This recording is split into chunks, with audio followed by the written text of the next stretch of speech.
மலேசியாவில் வேலைக்கு சென்று கொலை செய்யப்பட்ட தனது கணவரின் உடலை மீட்டு தரக்கோரி 2 குழந்தைகளின் தாய் கடலூர் மாவட்ட காவல் கண்காணிப்பாளர் அலுவலகம் முன் கண்ணீருடன் கோரிக்கை விடுத்துள்ளார்.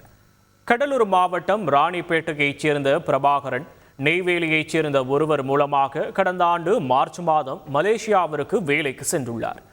அங்கு சென்றதும் அவரை அழைக்க வந்த நபர் அவரிடமிருந்த பணத்தையும் பாஸ்போர்ட்டையும் வாங்கிக் கொண்டு தலைமறைவாகிவிட்டார்.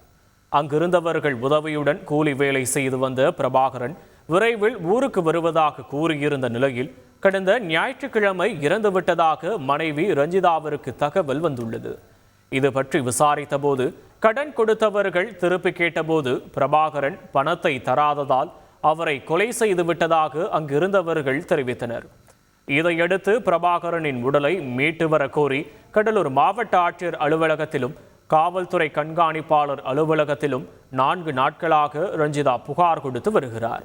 ஆனால் அவருக்கு எந்த ஒரு பதிலும் வராத நிலையில் மாவட்ட காவல்துறை கண்காணிப்பாளர் அலுவலகம் முன்பு கண்ணீருடன் அவர் கோரிக்கை விடுத்துள்ளார்.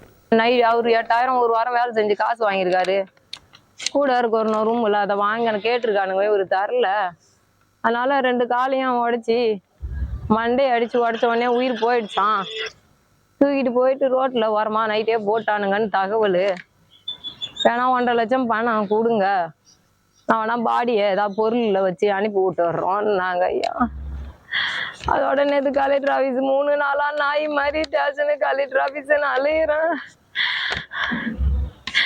நம்ம இந்தியா தூராகிறதுக்கு நாங்க போன் பண்றோம். நாங்க 3 நாள் ஆகுது, இன்னும் ஒரு போன் அங்கேருந்து எனக்கு வரல.